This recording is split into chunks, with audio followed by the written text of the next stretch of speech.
Oh, oh,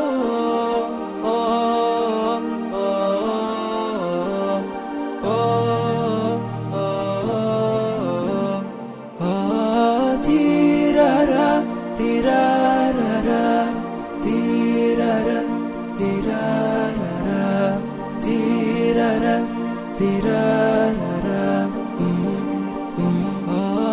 Tirara, tirarara, tirara, tirarara, tirara, tirarara. Ya, bismillahirrahmanirrahim. Assalamualaikum warahmatullahi wabarakatuh. Waalaikumsalam warahmatullahi wabarakatuh. Alhamdulillah. Alhamdulillahilladzi arsala rasulahu bidil huda wa dinil haqq yudhhirahu 'ala ad-dini kullih wa kafa billahi syahida. Wa asyhadu an la ilaha illallah wahdahu la syarikalah wa asyhadu anna Muhammadan abduhu rasuluh sallallahu alaihi wasallama tasliman mazida amma ba'd. Para asatidah dan ustadzat sekalian, dan secara khusus kepada ustadz kita Mudir Ma'had Ketua Stiba Makassar, Ustadz Ahmad Hanafi hafizahullah ta'ala wa wafaqah, dan juga kepada bagian kemahasiswaan yang merupakan penyelenggara kegiatan kita, Ustadz kita, Ustadz Taufan dan jajarannya. Ya, entah apakah sudah Ustadz kita, Ustadz Taufan sudah masuk kembali atau belum. Ustadz Ahmad Munir di sini ada, dan asatidah yang lainnya, dan kepada MC kita dan seluruh asatidah dan ustadzat yang hadir pada kesempatan sore hari ini.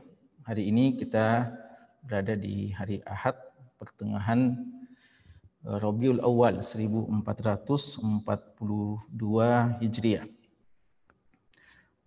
Kami diamanahkan untuk sedikit mengingatkan, ya. Kita gunakan saja bahasa mengingatkan karena apa yang kami akan sampaikan ini kami sangat yakin telah kita ketahui, ya, sebelum kita menerima amanah menjadi seorang murabbi di tempat kita. Namun tidak mengapa, Allah telah memerintahkan kepada kita untuk saling bernasihat, untuk saling ingat mengingatkan. Karena itu adaan lil amanah wa imtithalan bi amrillah, maka izinkan kami untuk mengingatkan diri kami awalan, dan juga kepada para asatidah dan ustadzat yang ternyata hari ini juga dihadiri oleh ustadzat. Ya, tadinya kami menyangka hanya dihadiri oleh para asatidah, para murabbin. Ada beberapa hal yang perlu untuk kami ingatkan. Ya, dan alhamdulillah kita tadi sudah mendengarkan juga taujihat dari ustadz kita Mudir, dan sebenarnya juga kita sangat berharap kita juga mendapatkan pembekalan taujihat dari Ustadz Taufan, dan dia bisa bergabung sebentar, ya. Oh ya, suara ya, alhamdulillah Ustadz Ahmad Syarifuddin bilang suara bagus, ya, alhamdulillah. Jelas ya suaranya, Ustadz? Jelas Ustadz. Jelas, ya, alhamdulillah. Baik, ada beberapa poin yang kami mau ingatkan pada kita semuanya. Pertama, terkait dengan judul kita, ya, judul kita amanah dan tanggung jawab sebagai murabbi di Stiba. Tadi qori kita juga sudah mengingatkan kita tentang ayat-ayat Allah, dan di antaranya firman Allah dalam surat Al-Anfal di ayat ke-27, ya, ya ayyuhalladzina amanu la takhunullaha war rasula wa takhunu amanatikum wa antum ta'lamun. Wahai sekalian orang-orang beriman, jangan kalian mengkhianati Allah, amanah-amanah yang datang dari Allah, dan termasuk amanah yang datang dari Allah adalah kewajiban ad-din ini, dan inilah yang pernah ditawarkan pertama kali kepada langit, kepada bumi, dan kepada gunung-gunung. Fa abayna ayyahmilnaha wa ashfaqna minha wa hamalahal insan. Ya, Abdullah bin Abbas radhiyallahu anhuma dan ahli tafsir yang lainnya mengatakan yang dimaksudkan amanah adalah faraid, kewajiban-kewajiban syariat Allah Subhanahu wa taala. Allah ingatkan, jangan kalian mengkhianati amanah yang datang dari Allah. Wa la takhunullaha war rasul, dan jangan kalian juga mengkhianati Rasulullah Muhammad sallallahu alaihi wasallam. Banyak sekali amanah-amanah yang disampaikan oleh Nabi kita sallallahu alaihi wasallam. Salah satu amanah yang beliau ingatkan kepada kita di akhir-akhir hayat beliau ketika para sahabat sedang kumpul di Padang Arafah di Haji Wada adalah balighu anni walau ayah. Sampaikan dariku walaupun satu ayat. Ini salah satu amanah dari Nabi kita Muhammad sallallahu alaihi wasallam. Wa takhunu amanatikum wa antum ta'lamun, dan jangan juga kalian mengkhianati amanah-amanah kalian. Setelah disebutkan jangan mengkhianati amanah yang datang dari Allah, jangan mengkhianati amanah yang datang dari Rasulullah sallallahu alaihi wasallam, lalu ditakkid lagi jangan mengkhianati amanah-amanah kalian. Artinya amanah yang datang dari Allah dan Rasul, dan mungkin amanah yang datang dari sesama kita. Dan salah satu amanah yang ada, yang kita dapatkan semuanya, para asatidah, para murabbi dan murabbiyat yang hadir pada sore hari ini, adalah amanah untuk mengurus hamba-hamba Allah, amanah untuk mentarbiyah mereka, amanah untuk menjadikan mereka jil yang akan membawa perubahan pada umat menuju kejayaan umat yang kita idam-idamkan bersama. Ini amanah, amanah yang dipercayakan kepada kita. Karena itu ya, amanah tarbiyah ini adalah bagian amanah yang Allah perintahkan, dan dia juga adalah bagian dari apa yang Allah katakan, innallaha ya'murukum an tu'addul amanati ila ahliha. Kita tunaikan amanah kepada pemilik-pemilik amanah. Kita akan sampaikan, laporkan nanti kepada para asatidah kita, para penanggung jawab yang mempercayakan kepada kita amanah ini. Dan juga kita akan sampaikan, tunaikan kepada orang-orang yang kita diamanahkan untuk bertanggung jawab kepada mereka. Para mutarabbi kita adalah orang-orang yang punya hak atas kita. Maka kita akan bertanggung jawabkan amanah tarbiyah ini kepada para asatidah kita yang memberikan kepercayaan kepada kita, dan juga kepada umat kita, kepada mutarabbi kita. Dan suka atau tidak, kita harus yakin mereka akan menjadi saksi-saksi bagi kita di hari kiamat kelak. Para mutarabbi kita akan ditanya oleh Allah Subhanahu wa taala, bagaimana yang telah dilakukan oleh murabbi Anda, ya. Dan kita yakin ya bahwasanya setiap aktivitas kita di dunia ini bukan sandiwara, bukan suatu yang kita sekedar rekayasa, yang sekedar ya dibuat-buat, yang tanpa pertanggungjawaban sama sekali. Dalam setiap kata kita, setiap aktivitas kita ada pertanggungjawabannya. Apatah lagi kalau dia tidak sedikit memakan waktu, dia minimal mungkin 1 semester kita dipercayakan amanah ini, mungkin 2 semester, dan mungkin beberapa tahun. Tahun-tahun yang lewat ketika kita mentarbiyah ini akan dipertanyakan kelak di sisi Allah Subhanahu wa taala. Sebagaimana para rasul. Para rasul akan ditanya, apakah kalian telah menyampaikan amanah? Sebagaimana juga para orang-orang yang diutus. Fala nas'alannal ladzina ursila ilaihim wala nas'alannal mursalin. Ya, kata Allah, kami akan tanya kepada orang-orang yang diutus kepadanya rasul sebagaimana para rasul juga akan ditanya. Kita hari ini mungkin bisa pertanggungjawabkan, ya, dan tapi ya artinya bisa mungkin kita sampaikan apa yang kita duga dari apa yang telah kita lakukan, tapi masih ada nanti pertanggungjawaban di sisi Allah Subhanahu wa taala. Innallaha ya'murukum an tu'addul amanati ila ahliha. Ya, ini akan kita tunaikan dan kita akan kembalikan kepada orang-orang yang kita diamanahkan untuk mengurus mereka. Dan juga dia adalah bagian dari apa yang dikatakan oleh Nabi kita sallallahu alaihi wasallam, kullukum ra'in wa kullukum mas'ulun an ra'iyatiha. Kullukum ra'in wa kullukum mas'ulun an ra'iyatiha. Kalian semuanya pemimpin, penggembala, ya, pemimpin, dan setiap kalian akan dimintai pertanggungjawaban terhadap yang dipimpinnya. Ya, jadi apa yang kita lewati ini bukan permainan, bukan sendau gurau, bukan sandiwara yang mudah, tapi dia adalah satu amanah yang tidak mudah namun juga sangat mulia yang akan ditanya di hari kiamat kelak.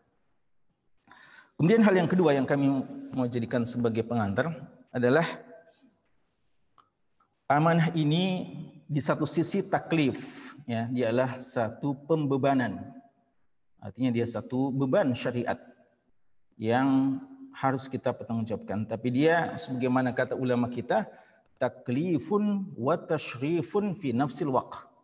Dia adalah beban namun secara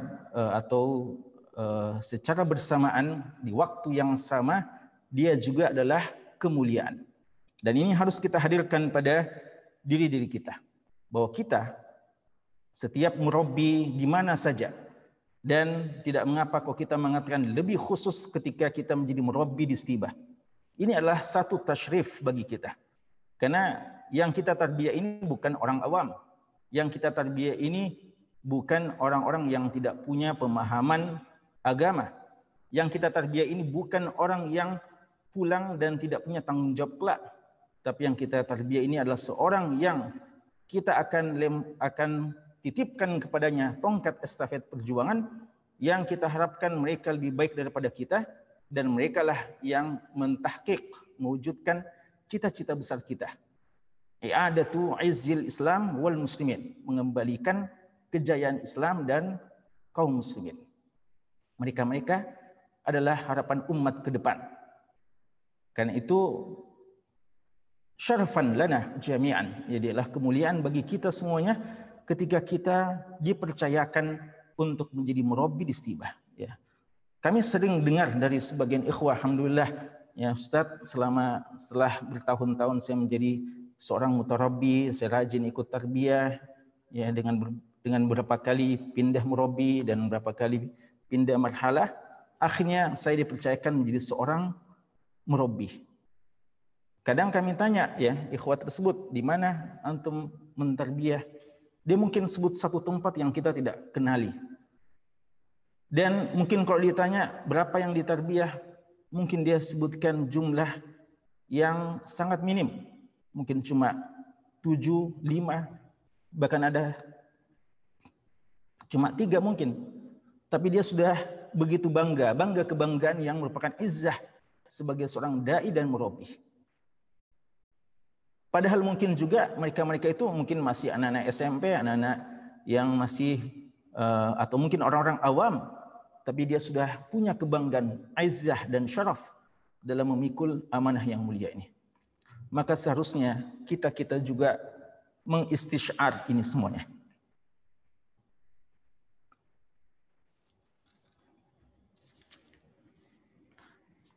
Ya, para asatidzah, ya kita semuanya seharusnya menghadirkan bahwa keberadaan kita sebagai seorang murabbi dan bukan di sembarang tempat, ya di kampus kebanggaan kita ini, kampus perjuangan kita, adalah satu syaraf yang perlu untuk kita syukuri kepada Allah Subhanahu wa taala. Karena kita mentarbiyah nukhbah, ya kita mentarbiyah orang-orang yang memang kelak diharapkan bisa menjadi unsur perubah pada umat ini. Dan ini asatidzah sekalian adalah taufik dari Allah Subhanahu wa taala kepada kita semuanya. Dan secara khusus kepada para asatidzah pendahulu kita, dan juga secara khusus ya kepada ustadz kita pimpinan Wahda Islamiyah Ustaz Muhammad Zaitun Rasmin hafizahullah taala. Ketika kita sementara kuliah di Madinah, dan wajar kita punya cita-cita mendirikan lembaga pendidikan. Biasanya, umumnya orang ketika mendirikan lembaga pendidikan, kita akan berpikir mulai dengan yang kecil, yaitu tabiat perjuangan kadang. Mulai sesuatu yang kecil, mulai sesuatu yang dari paling bawah, lalu lanjut seterusnya. Namun ternyata ide beliau ide yang tidak main-main. Beliau mengatakan kita kalau selesai ya asatidah sudah selesai, ya waktu itu mungkin baru 6 orang yang akan selesai, kita akan mendirikan perguruan tinggi. Ya. Waktu itu ya kita belum punya SD, belum punya SMP, belum punya SMA. Ya kalau TK lupa waktu itu apakah sudah ada TK atau belum. Tapi ini ya menjadi pertanyaan besar bagi banyak orang. Kenapa kita langsung mendirikan perguruan tinggi padahal tingkat-tingkat bawah belum ada?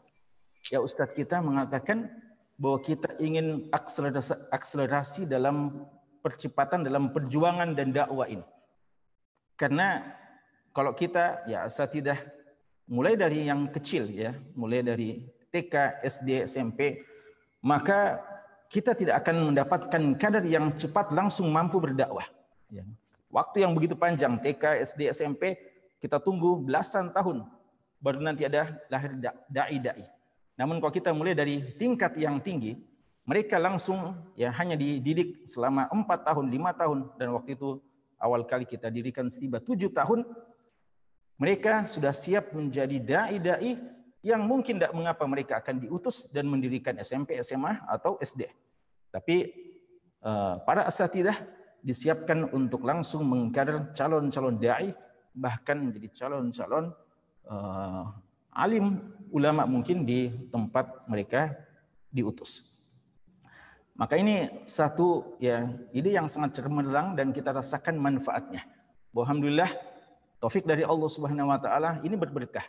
Ya, kita alhamdulillah bisa dengan waktu yang tidak lama memiliki banyak cabang dan memiliki banyak madaris karena SDM untuk menjadi seorang guru itu sudah banyak. Ya, karena kita telah melahirkan kader seorang muallim, seorang murabbi dalam waktu yang tidak terlalu lama. Karena itu dia adalah nukhbah ya, para mahasiswa-mahasiswa tibalah nukhbah, orang-orang pilihan, orang-orang yang harus kita tahu ya makanah mereka. Karena itu kita perlu kita perlu istisyar semuanya ini. Ya, bahwa yang kita hadapi, yang kita tarbiyah ini adalah orang-orang pilihan ya. Sebentar lagi kita akan melihat dari mereka akan lahir kader-kader yang sama, bahkan mungkin lebih dari mereka, bahkan mungkin lebih dari kita. Ya. Karena itu ya ini harus dihadirkan kepada setiap kita bahwa dialah taklif. Mungkin dia dianggap taklif beban karena akan menambah lagi jam aktivitas kita. Mungkin banyak di antara kita sudah mengeluh ya bahwa banyak jam mengajarnya. Lalu di sana juga ada juga beban-beban lain di samping beban-beban keluarga.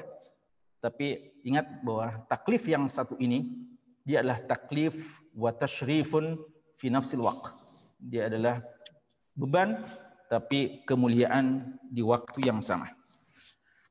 Kemudian para asatidah, ya muqaddimah yang ketiga yang kami mau ingatkan adalah tabiat perjuangan. Ya, tabiat perjuangan itu dan tabiat dunia secara umum. Dunia ketika makin tua, ya makin menuju ke zaman kehancurannya, akhir zaman, dunia makin megah, ya, dunia makin gemerlap, dunia makin menggoda, dan fasilitas pun makin baik. Ya, ini tabiat perjuangan atau tabiat dunia secara umum, ya, tabiat dunia secara umum. Dan ini juga yang dirasakan oleh generasi pertama di umat ini. Nabi Muhammad SAW, beliau dan para sahabatnya yang berada di fase Mekah kosong dari fasilitas. Mereka tidak memiliki fasilitas. Bahkan mereka fasilitas yang ada pada mereka secara pribadi itu pun dirampas secara paksa. Mereka harus meninggalkan kampung mereka setelah 13 tahun berjuang di Makkah. Lalu pergi hijrah ke Madinah, berjuang, dan datang keberkahan, kemenangan, dan Allah Subhanahu wa taala memberkahi mereka dengan berbagai macam fasilitas, ya, sehingga akhirnya ya Nabi kita sallallahu alaihi wasallam mewanti-wanti ya kepada para sahabat dan mengingatkan bahwa mal faqra akhsha alaikum walakin akhsha alaikum an tubsata lakumud dunya fatanafasuha kama tanafasuha fatuhlikukum kama ahlakathum. Ya, saya khawatir kalian bukan kemiskinan yang pernah kita alami yang saya khawatirkan kepada kalian, namun justru yang saya khawatirkan ketika dunia sudah makin terbuka pada kalian, lalu kalian akan berlomba-lomba dengan dunia sebagaimana kaum yang terdahulu berlomba-lomba dengan dunia, maka kalian akan binasa sebagaimana mereka dahulu telah dibinasakan oleh godaan dunia ini. Tabiat perjuangan sekali lagi demikian, dan ini kita rasakan juga ya secara jam'iyah lembaga kita secara umum. Sebelum kita bicara tentang Stiba, kita rasakan dulu kita tidak memiliki masjid. Lalu satu persatu alhamdulillah Allah menganugerahkan kepada kita masjid, madrasah, fasilitas-fasilitas yang alhamdulillah kita patut syukuri kepada Allah. Demikian pula Stiba. Ya, kita semua tahu bagaimana sejarah Stiba. Kita mulai hanya di sudut Masjid Wahidatul Ummah dan seterusnya sampai hingga sekarang alhamdulillah Allah Subhanahu wa taala menganugerahkan kepada kita fasilitas yang bagi kita sudah sangat luar biasa yang kita syukuri kepada Allah Subhanahu wa taala. Apa yang kami mau ingatkan di sini para asatidzah sekalian, bahwa hal kaidah yang disebutkan oleh ulama kita atau pesan yang kadang disebutkan oleh mereka, bina as-sajid qabla al-masjid. Bina as-sajid, kita membangun dulu, mengkader, melahirkan as-sajid, seorang yang akan sujud kepada Allah, qabla al-masjid, sebelum kita mendirikan masjid. Dan ini dikenal oleh para ulama kita. Anda pernah dengar ini juga justru dari perkataan sebagian masyayikh yang datang dengan proyek-proyek masjid. Mereka datang dengan proyek-proyek masjid, tapi mereka ingatkan mabda dalam proyek ini bahwa seharusnya kita lahirkan dulu, kita munculkan dulu, kita hadirkan dulu orang-orang yang mau sujud, artinya orang yang mau sholat, sebelum kita bangun masjid. Untuk apa kita bangun masjid kalau tidak ada yang menghuninya, tidak ada yang sujud di dalamnya? Kan itu Nabi kita SAW tidaklah membangun masjid sebagai markas perjuangan di Madinah kecuali setelah adanya penduduk Madinah dan para muhajirin yang sudah siap dan sudah merindukan untuk sujud kepada Allah di masjid tersebut, di Masjid Nabawi, dan sebelumnya juga di Masjid Quba. Ya, Nabi kita SAW mendirikan itu setelah adanya kader-kader yang sudah rindu untuk sujud kepada Allah, melaksanakan ibadah. Maka demikian juga kita tidak menolak fasilitas ini. Alhamdulillah fasilitas ini ada dan dia satu nikmat, memudahkan tadris kita, memudahkan pembelajaran kita. Tapi yang lebih penting dari semuanya itu adalah orang-orang yang bisa memanfaatkan dan mensyukuri nikmat Allah dari fasilitas ini dan memanfaatkan dengan sebaik-baiknya. Apa gunanya kita makin banyak fasilitas jika kader kita atau mutu kualitas mereka makin merosot? Ini tantangan, ya, ini tantangan bagi kita. Dan ini kaidah secara umum, ya, juga kita sering dengarkan kaidah al-jar qabla ad-dar. Lihat dulu tetangga sebelum kita membangun rumah atau sebelum kita memilih kompleks tempat kita tinggal di satu perumahan umpamanya. Kita pilih-pilih dulu teman-teman yang baik sebelum kita tentukan tempat yang kita akan diami. Karena sekali lagi SDM, keberadaan kader-kader jauh lebih penting daripada fasilitas. Walaupun fasilitas tidak kita tolak, ya, bahkan dia menjadi unsur penunjang untuk kesuksesan satu perjuangan. Tapi sekali lagi bukan segala-galanya. Karena Nabi kita SAW mengatakan kepada Amr bin As atau kepada Abdullah bin Amr, ni'mal mal as-salih lirrajulis salih. Sebaik-baik harta itu, harta yang baik kalau dimiliki oleh laki-laki yang soleh, maka tidak mengapa ya kita kelak akan memiliki fasilitas yang terus bertambah, namun kader-kader kita juga makin baik kualitasnya. Jangan sampai fasilitas ini kita wariskan kepada mereka-mereka yang justru tidak akan amanah, dan yang kadang terjadi pada sebagian lembaga-lembaga perjuangan. Yang kita harapkan kita tidak jatuh dalam sebab kemerosotan, kemunduran satu lembaga perjuangan disebabkan hal ini.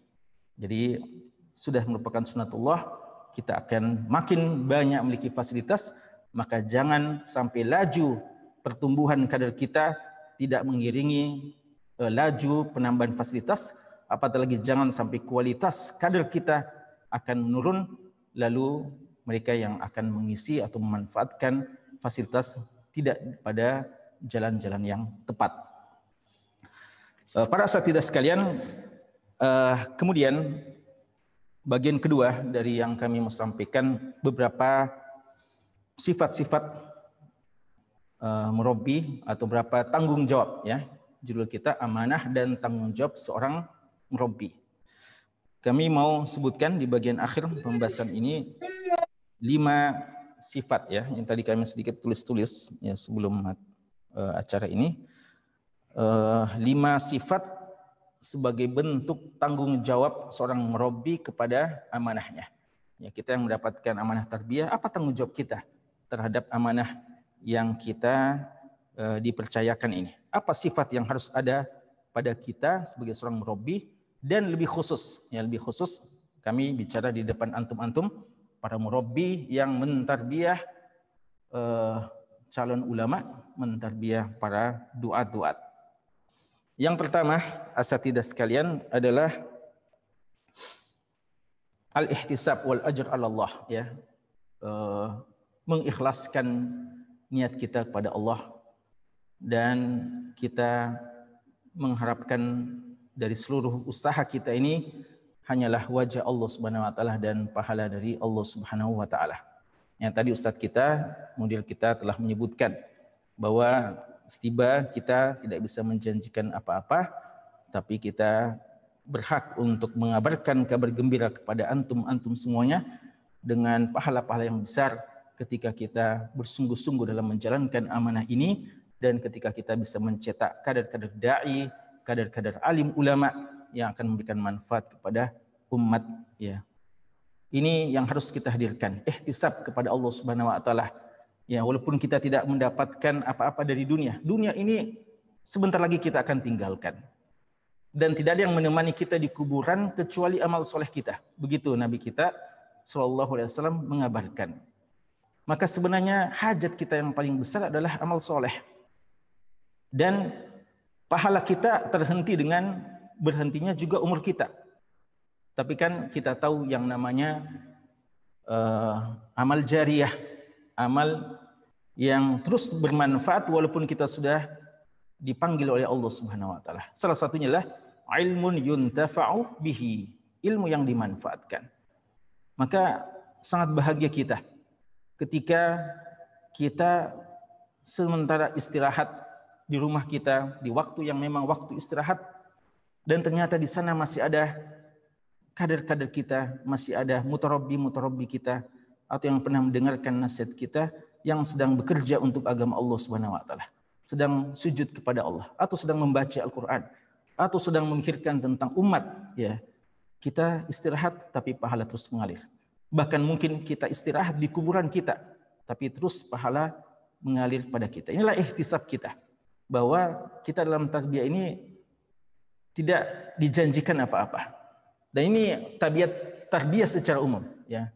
Kalau kita, ya, saat sekarang sudah menjadi suatu yang menjadi urf, ya, menjadi aturan yang tidak tertulis tapi menjadi suatu hal yang makluf, suatu hal yang kita ketahui bersama bahwa dai mubaligh, khatib dan sebagainya, ya itu ada biasa ada insentifnya, yang dari masjid-masjid tertentu, atau ketika kita berdakwah kita mengisi ini dan mengisi itu, ya, walaupun kita tidak minta, alhamdulillah ini selalu menjadi ikrar kita tidak meminta dan tidak menetapkan tarif dan sebagainya.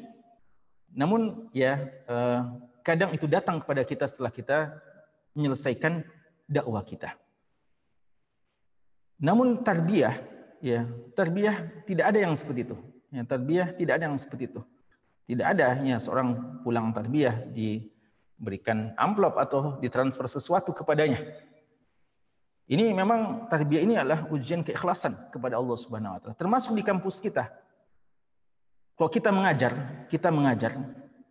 kita mengisi sana sini, kita memiliki poin kredit tertentu, ya. Karena makanya kita kadang minta sertifikat, ya. Karena mungkin ada kredit khusus sebagai pelaporan pengabdian masyarakat kita. Ya, kita nulis jurnal ilmiah, ada kredit poin tertentu. Namun tarbiyah ini tidak punya kredit khusus, ya, kredit tarbiyah kita, kecuali kalau kita mau tata atau kita mau rekayasa umpamanya. Namun al-asal tarbiyah kita ini, ya, tidak ada hal yang khusus yang bisa menjadi poin. Karena itu, ya, sebagaimana yang juga pernah kita dengarkan dari Ustadz kita Ustadz Taufan, bahwa ini salah satu parameter sebenarnya untuk mengukur keikhlasan kita, bukan keikhlasan orang lain, ya. Ini kami katakan, mari kita masing-masing mengukur keikhlasan kita. Bahwa jika saja semangat kita untuk mengajar begitu besar, semangat kita mengisi taklim begitu besar, semangat kita mengisi kegiatan-kegiatan yang mungkin ada, ya, sesuatu yang kita diberikan setelahnya, walaupun kita tidak pernah berharap dan tidak kita niatkan, kita begitu semangat untuk itu. Lalu ternyata ketika datang waktu tarbiyah, semangat itu kelihatan hilang atau tidak sebesar semangat yang kita rasakan pada saat kita mengajar, atau semangat yang kita dapatkan ketika kita dipanggil, dituntut, ya, untuk panggilan-panggilan yang memang sifatnya idari. Maka ini seharusnya menjadi bahan tazkir yang sangat penting bagi kita untuk kita menjaga dan menata hati kita dan kembali menghadirkan keikhlasan kita. Ya, sekali lagi, ini muhasabah pribadi-pribadi. Ingatkan pada diri kita masing-masing bahwa di antara salah satu, boleh jadi salah satu indikator keikhlasan adalah ketika semangat kita tarbiyah itu sama, bahkan mungkin lebih dengan semangat kita ketika mengisi dakwah-dakwah yang lainnya. Makanya, ya, ini adalah ihtisab, ya, ihtisab dengan tarbiyah kita ini. Apalagi para asatidzah kita yang mentarbiyah dan bukan merupakan dosen, ya, bukan merupakan dosen. Ini sebagian asatidzah kita, masya Allah, ya, mereka bukan dosen-dosen sini, yang mungkin tidak ada penilaian khusus dan tidak ada tunjangan khusus, tapi mereka begitu siap untuk ikut bahu-membahu dengan kita, musyarakah dalam kebaikan yang sangat mulia ini.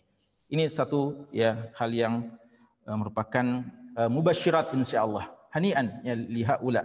Selamat, ya, merupakan satu kebahagiaan antum-antum yang ikut dan siap bergabung dalam satu program perjuangan ini. Kemudian yang kedua,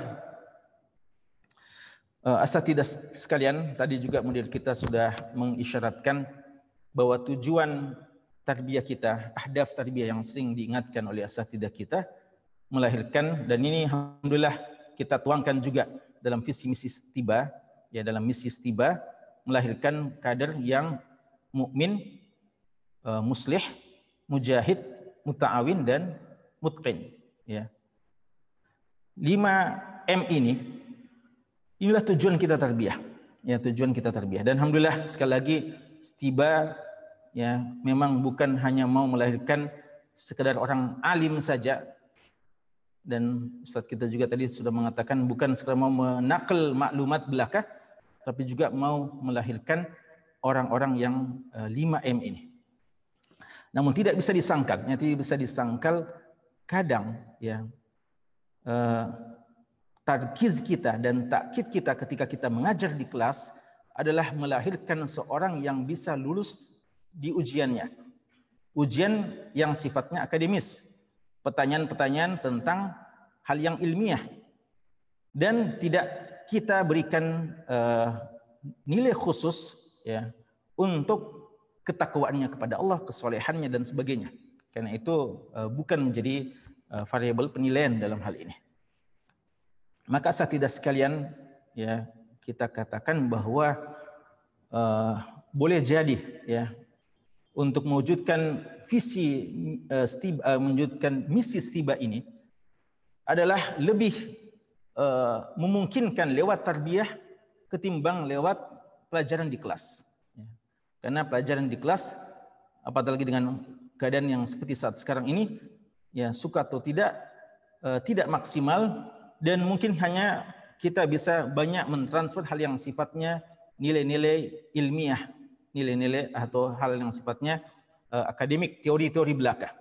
Adapun bagaimana keimanannya kepada Allah, bagaimana akidahnya, bagaimana akhlaknya, bagaimana ibadahnya, bagaimana semangat dakwahnya, bagaimana jiwa militansinya, bagaimana ta'awunnya, dan bagaimana itqannya, profesionalnya dalam kerja-kerja dakwah, ini hanya yang memungkinkan untuk ditahqiq, diwujudkan pada waktu tarbiyah.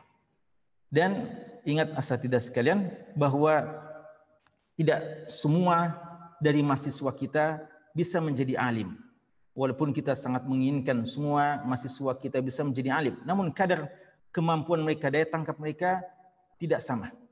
Ada yang sedang-sedang saja, ada yang bahkan di bawah. Dan itu tidak berdosa mereka ketika mereka tidak bisa menjadi alim semuanya. Tapi bagaimanapun tingkat intelektual mereka, mereka wajib menjadi seorang yang betul akidahnya. Mereka wajib menjadi seorang yang banyak beribadah kepada Allah. Atau mereka seharusnya beribadah kepada Allah, dan mereka harus menjadi seorang yang baik akhlaknya. Mereka harus menjadi orang yang mengurus umat ini, muslih. Mereka harus menjadi seorang mujahid, muta'awin, dan mutqin sesuai dengan bidang masing-masing. Maka ya berarti peran tarbiyah ya sangat besar. Peran tarbiyah sangat besar dan tidak kalah dengan peran dari sisi akademik. Karena itu ya harus ini juga kita camkan bersama agar sekali lagi semangat tarbiyah kita tidak kalah dengan semangat ketika kita mengajar di kelas, dan bisa kita tunaikan bersama secara berimbang. Kemudian yang ketiga, termasuk dalam hal ini, Bapak sekalian, bahwa yang masih bagian kedua yang kami mau ingatkan bahwa mahasiswa kita juga datang dari berbagai macam tempat, datang dari berbagai lembaga, datang dari berbagai ittijahat. Ya, ada yang masih awam, ada yang mungkin punya latar belakang pendidikan yang agak menyimpang pemikirannya.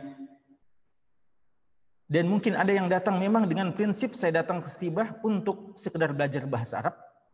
Saya datang ke Stibah untuk sekedar mendapatkan syahadah Stibah. Dan saya tidak mau mengambil pemikirannya, mengambil akidahnya, mengambil model dakwahnya. Ini mungkin ada di antara para mahasiswa-mahasiswa kita. Dan inilah tanggung jawab kita, ya, bahwa bukan satu hal yang mustahil. Mereka-mereka yang tadinya tidak punya niat untuk berubah di Stibah, hanya sekedar mau belajar untuk mendapatkan syahadah, dia bisa berubah. Ya, sebagaimana dikatakan oleh sebagian ulama kita, talabtul ilma li ghairillah fa aba an yakuna illa lillah. Awal kali saya menuntut ilmu tidak ikhlas kepada Allah, tapi ternyata ilmu ini tidak bisa saya dapatkan kecuali kalau saya ikhlaskan, maka akhirnya saya berusaha untuk ikhlas dan saya mendapatkan ilmu tersebut. Dan itu juga mungkin terjadi pada sebagian mahasiswa kita. Awalnya dia sangat menjaga dirinya, ya. Mungkin sebagian di antara mereka ya memproteksi dirinya agar jangan terpengaruh dengan manhaj dan pemikiran. Namun alhamdulillah ketika dia jatuh pada seorang murabbi yang bertangan dingin, yang telaten, yang bersabar untuk merubah mereka, maka dia bisa menjadi seorang yang paham tentang manhaj dan mungkin paling semangat dalam berdakwah. Dan contoh-contoh para kader kita atau para mahasiswa kita, alumni kita yang seperti itu tidak sedikit. Ya, maka ini juga tantangan yang harus kita hadirkan, tugas kita bagaimana bisa menempa mereka dengan sebaik-baiknya. Kemudian yang ketiga, kami mau ingatkan bahwa ada prinsip yang disebutkan juga oleh para ulama kita, yaitu al-qalil ad-daim khairun minal katsir az-zail, atau khairun minal katsir al-munqati'. Al-qalil ad-daim, yang sedikit namun kontinu, lebih baik daripada yang banyak tapi terputus. Dan ini salah satu sebenarnya tabiat tarbiyah, istimrariyah. Al-qalil ad-daim khairun minal al-katsir al-munqati. Dan Nabi kita sallallahu alaihi wasallam mengatakan ahabbud din ilallah. Dalam sebagian riwayat ahabbul a'mal ilallah adwamuha wa in qallah. Sebaik-baiknya Allah cinta ialah yang kontinu walaupun sedikit. Terus terang asatidah sekalian, kadang ya umat kita begitu mengambil manfaat dari sebagian orang yang mungkin ilmunya sangat banyak. Namun satu persoalannya, darsnya tidak kontinu, darsnya terputus, tidak rutin. Padahal seandainya rutin begitu besar manfaat yang telah didapatkan. Ya. Dan sebaliknya, ada mungkin yang sederhana dalam penyampaiannya, ilmunya juga sederhana, tapi begitu telaten, begitu tekun, begitu sabar mengurus umat, maka ini yang insya Allah manfaatnya lebih besar. Ya. Contoh kalau kita di Masjid Nabawi umpamanya, ya. Di sana dulu di masa-masa kami ada Syekh Abu Bakar Al-Jazairi hafizahullah rahimahullah rahmatan wasi'ah. Ada Syekh Abdul Muhsin Al-Abbad hafizahullah. Dua ulama senior ini ya 40 tahunan, 25 tahun sampai 40 tahun ya begitu sabar di Masjid Nabawi mengajar. Ya kalau Syekh Abu Bakar Al-Jazairi sudah dipanggil oleh Allah rahimahullah rahmatan wasi'ah. Syekh Abbad masih sampai saat sekarang ini begitu sabar membina umat. Dan majlis mereka bukan majlis yang 3 kali sepekan, ya 2 kali sepekan, sekali sepekan, tapi tiap hari, hampir dikatakan tiap hari di Masjid Nabawi dengan begitu sabarnya. Mungkin kalau kita mengikuti materinya, kadang kita rasakan ada yang materinya lebih padat menurut kita mungkin, ya, karena mungkin para ulama-ulama besar itu dia menyampaikan kelihatannya sederhana, walaupun ya berbobot, dia menyesuaikan pendengar. Tapi walaupun sederhana, ya, apatah lagi bagi tulabul ilm mungkin dianggap sederhana, tidak sama kalau dia dapatkan di kelas, tapi kesederhanaan itu punya kekuatan, ya. Kesederhanaan itu punya punya daya tarik yang sangat kuat, yang sangat berbekas kepada para pendengar. Karena itu, ya asatidah sekalian, kami perlu ingatkan bahwa yang terbaik bagi seseorang adalah ketika dia memulai satu kebaikan, dia bisa istiqomah dengan kebaikan tersebut. Ketika Anda mulai satu ta'lim, maka sabari dan tekuni. Mungkin sederhana yang bisa Anda sampaikan, namun kalau Anda terus bersabar, umat insya Allah akan bisa mengambil manfaat. Ya. Dan ini juga kita ingatkan, ya, kepada para alumni kita, ya, bahwasanya mungkin kelihatan sederhana, tapi ketika umat melihat Anda begitu sabar mengurus mereka, Anda begitu sabar menyampaikan ilmu kepada mereka, walaupun sederhana, tapi tiap hari atau selalu saja Anda tidak bosan-bosan menyampaikan kebaikan itu jauh lebih baik daripada seorang yang kadang datang dengan Masya Allah begitu banyak maklumat yang bisa disampaikan, namun goibnya lebih banyak. Ya, karena itu juga kita perlu ingatkan bahwa jangan sampai, ya, tarbiyah kita yang seharusnya sekali sepekan, sekali sebulan, ya, atau 2 kali sebulan, ya. Padahal setiap kita berikan tarbiyah, mutarabbi kita ya ta'attashun, ya, haus, dahaga dan sangat rindu dengan penyampaian kita. Mungkin sebagian asatidz, sebagian murabi, Masya Allah, kualitasnya luar biasa.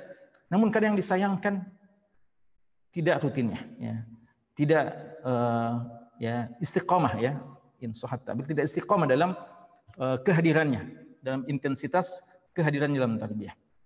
Maka ya ini yang perlu kita ingatkan, bahwa mari kita istiqomah dalam mengisi tarbiyah walaupun sedikit, ya.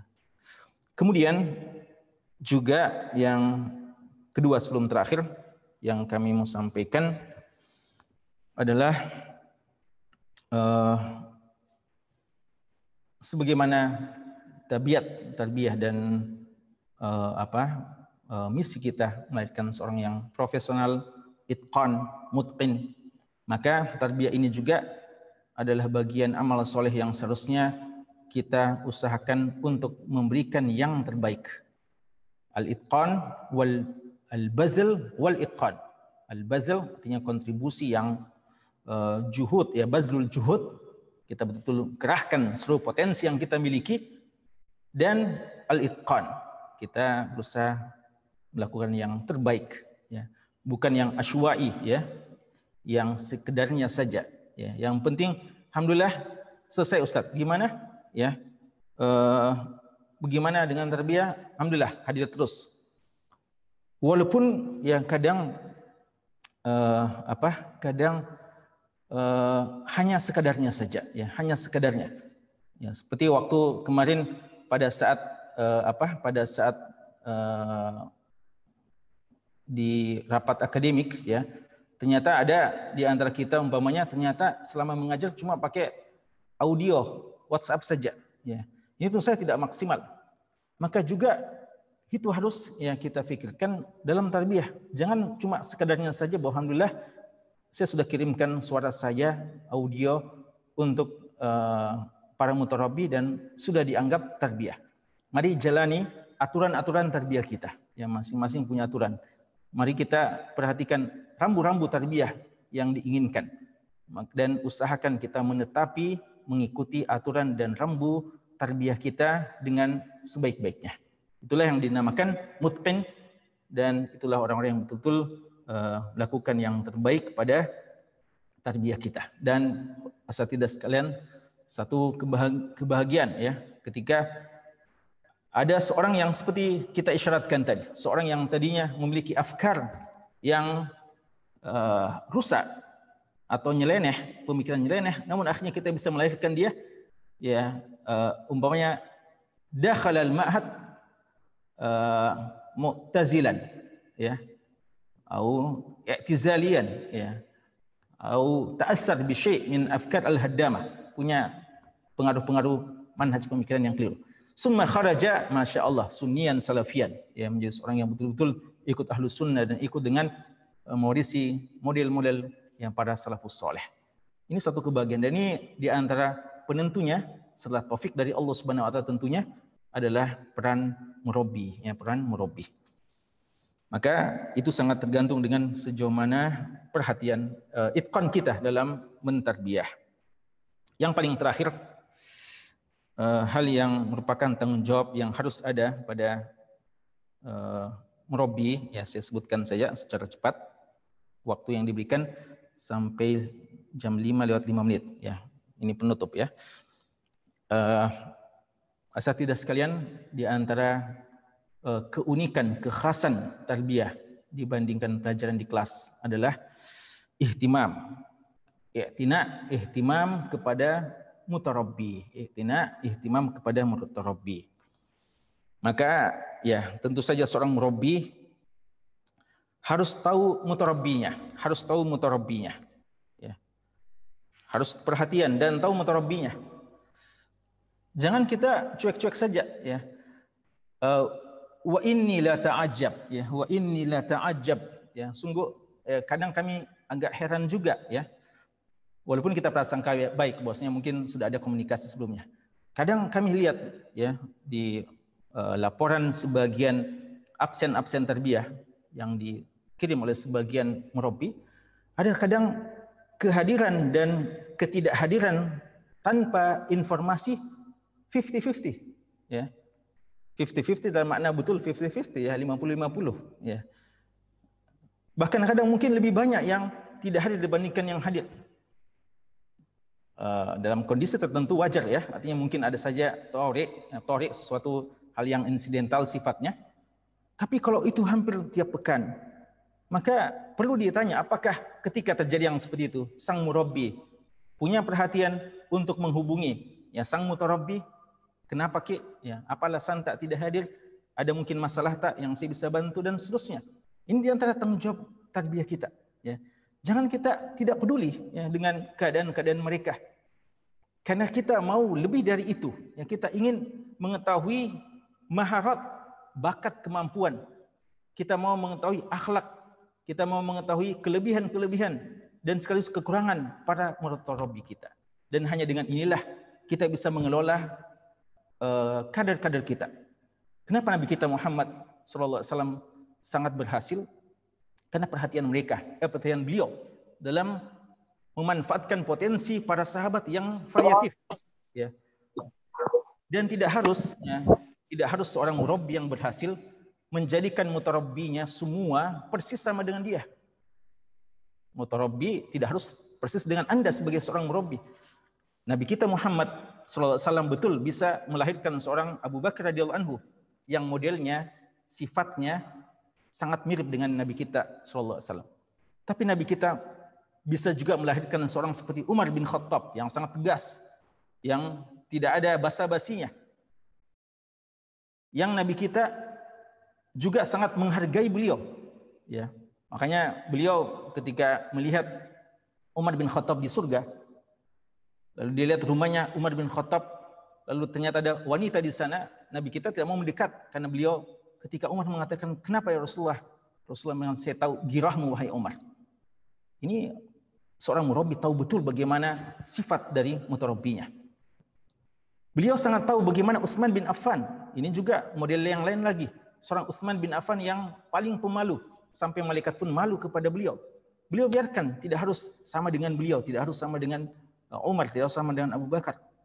Bahkan ketika beliau duduk-duduk, lalu datang Abu Bakar, betis beliau tersingkap. Datang Umar, betis beliau masih tersingkap. Ketika tahu Utsman minta izin mau masuk, beliau langsung tutup. Lalu ditanya kenapa? Beliau mengatakan, "Saya kenapa tidak malu dengan seorang yang malaikat pun malu kepadanya." Pengetahuan tentang bakat dan kemampuan merabbi dan karakter para mutarabbi kita. Ini harus ada, ya. Dan ini hanya mungkin jika kita kita punya perhatian kepada mereka. Kalau kehadiran mereka saja, bahkan jangan sampai ada di antara murabbi tidak tahu yang mana itu mutarabbinya. Gimana bisa dia tahu bagaimana sifatnya, bagaimana karakternya, bagaimana penampilannya kalau dia hanya tahu namanya dan belum tahu siapa sebenarnya mutarabbinya itu. Perhatian, ya. Perhatian karena ini sangat penting dalam perjuangan mengetahui kemampuan para kader-kader kita, dan semua kader kita dengan segala macam kemampuan dan kelebihannya dan kekurangannya itulah aset perjuangan. Makanya Nabi kita sallallahu alaihi wasallam telah memerintahkan bagaimana kita punya kekuatan untuk menghadapi musuh. Wa'iddu lahum mastata'tum min quwwah, ala innal quwwata ramyu. Tapi ada orang yang lemah yang tidak bisa ikut peperangan, beliau mengatakan innamatun saruna bi du'afaikum. Kemenangan kadang datang dari kaum yang lemah. Berarti kadang ada kelemahan tapi justru adalah sumber kekuatan. Tapi bagaimana bisa kita manfaatkan kelemahan itu menjadi satu bagian kekuatan kalau kita tidak mengenal karakter dari para mutarabbi kita. Juga hal yang sangat penting adalah bagaimana kita ihtimam untuk selalu menanamkan, ya, rasa cinta kepada Allah, kepada Rasulullah dan kepada Islam. Ini di antara nilai tinggi tarbiyah al-usulus tsalatsah, ya, al-usulus tsalatsah sebagai pertanyaan yang paling penting di hari kiamat. Di antara keberhasilan seorang murabbi ketika sudah bisa melahirkan seorang mutarabbi yang ridha dan cinta kepada Allah dan demikian pula kepada Rasulullah sallallahu alaihi wasallam dan kepada Islam dengan sebenar-benarnya. Sebagaimana menanamkan semangat, ya, jiwa militan, semangat perjuangan dan mujahadah. Dan juga hal yang terpenting adalah di antara nilai tarbiyah yang kita rasakan selama ini adalah bagaimana melahirkan ikhwa-ikhwa yang mutajalisina fillah wa mutahabbina fi jalalillah. Ya. Makanya ini di antara kenapa sampai majlis tarbiyah majlis yang dirundukan, karena semua yang hadir adalah orang-orang yang mencintai karena Allah. Mereka bermajlis karena Allah. Ya, kami ingat betul, ya. Dulu kita awal-awal dalam tarbiyah ini, apatah lagi dulu kita sekolah di sekolah-sekolah umum, ya. Sekolah-sekolah umum kita haus kadang, ya, pelajaran-pelajaran umum kadang, ya, dan apalagi setelah kita kenal Islam, kadang hal yang bertentangan sehingga kita rindu lagi untuk bermajlis dengan saudara kita. Kita rindukan majlis tarbiyah untuk kumpul lagi dengan ikhwah fillah yang sevisi dan semisi. Dan demikian pula mungkin juga majlis tarbiyah kita di Istiba, walaupun pelajarannya Masya Allah semua adalah pelajaran yang baik, tapi tidak bisa disangkal mungkin sebagian saudara kita, ya, sebagian saudara kita ada yang agak lemah, pusing di kelas, ya, pusing di kelas, tiap hari kelas mungkin agak pusing, ya, di kelas banyak ngantuknya. Tapi jangan sampai di tarbiyah lebih-lebih lagi, seharusnya dia menginginkan ada majlis yang bisa menjadi tempat dia untuk curhat, menumpahkan perasaannya dan kerinduannya, ya, untuk juga berislam dengan baik walaupun dia mungkin memiliki intelektual yang agak rendah umpamanya. Atau dia sangat rindu untuk bermajlis dengan para asatidah, dengan murabbinya dan para mutarabbinya. Ini harus kita tumbuhkan ya. Bagaimana kondisi tarbiyah kita, di mana di sana semua kita dikumpulkan karena cinta mencintai karena Allah Subhanahu wa taala. Apatah lagi memang tarbiyah ini tidak memiliki nilai khusus ya untuk kelulusan kita, tapi memberikan keikhlasan kita mau bertemu karena Allah, berpisah karena Allah, bermajlis karena Allah, memberi karena Allah, dan ya cinta mencintai karena Allah Subhanahu wa taala. Dan yang paling terakhir, asatidzah sekalian, di antara bentuk ya bentuk perhatian kepada mutarabbi, ya ini kami sebutkan tadi beberapa contoh-contohnya karena kami teringat ya apa yang diajarkan oleh asatidzah kita, ya Ustaz Jahada sering mengingatkan kita, Ustaz Qasim ya tentang bagaimana seorang murabbi dia adalah seorang ustadz bagi mutarabbinya. Kita berikan ilmu. Dia juga seorang bapak kepada mutarabbinya, sebagai seorang saudara kepada mutarabbinya, dan juga sebagai seorang komandan, qaid bagi mutarabbinya. Karena itu ini juga ya menjadi tanggung jawab kita ketika ada persoalan mutarabbi kita, ketika akan dikirim dan sebagainya, maka wajar-wajar saja kalau murabbi yang ditanya kenapa mutarabbinya tidak punya militansi ya dan seterusnya. Ini kita sebagai murabbi harus bertanggung jawab, walaupun taufik memang datang dari Allah Subhanahu wa taala, tapi apakah kita telah maksimal berusaha atau tidak? Dan ya keberadaan murabbi sebagai seorang bapak, ya, mungkin sebagian ikhwah di sini hampir seumur dengan mutarabbinya. Ya kalau kayak seperti kita ini sudah memang bapak ya, bapak dan sebentar lagi kakek untuk mutarabbi kita. Maka di antara peran kita adalah memikirkan masa depan mereka, ya, memikirkan masa depan mereka. Jadi salah satu variabel keberhasilan seorang murabbi adalah ketika dia punya keterkaitan dan keterikatan dengan mutarabbinya, sampai pun kalau harus sudah lepas ya. Maka sangat bagus ya, alhamdulillah, dan kami akan juga banyak asatidzah seperti itu. Ya, kami sudah berapa punya halaqah yang sudah lewat, sudah diganti dan sebagainya, tapi sepakat bahwa tidak keluar dari grup halaqah, ya, supaya tetap ada tanda kutip silaturahim di antara kita. Dan merupakan keberhasilan juga seorang murabbi kalau sudah ada, ya, walaupun tidak selamanya, tapi kalau sudah ada mutarabbinya yang dia usahakan untuk dia nikahkan, ya. Jadi jangan sampai ada murabbi yang tidak pusing, tidak peduli, ya, sudah nikah mutarabbinya, ya, lalu dia tidak punya ada bantuan perhatian atau menguruskan umpamanya. Kita kan bapak yang untuk anak-anak kita, jadi jadikan ya diri Anda sebagai seorang kakak yang tua bagi adik Anda, mutarabbi Anda, atau bapak yang mutarabbi Anda minta saran, bahkan minta kepada Anda untuk tolong carikan ustadz. Yaitu salah satu alamat ya, indikasi mudah-mudahan ya, salah satu tanda-tanda bahwa Anda cukup berhasil dalam mentarbiyah. Wallahu ta'ala alam. Ini beberapa hal ya, amanah dan tanggung jawab sebagai seorang murabbi, masih sangat banyak kekurangannya, namun dan sedikit bisa mengingatkan pada diri kami dan kepada para asatidzah sekalian. Dan afwan, mungkin ana sudah mengambil beberapa waktu dari asatidzah, sudah lewat. Barakallahu fikum wa jazakumullah khairan, dan mohon maaf atas segala kekurangan, dan jika ada hal kata-kata yang kurang berkenan mohon dimaafkan. Semoga Allah Subhanahu wa taala menguatkan hati-hati kita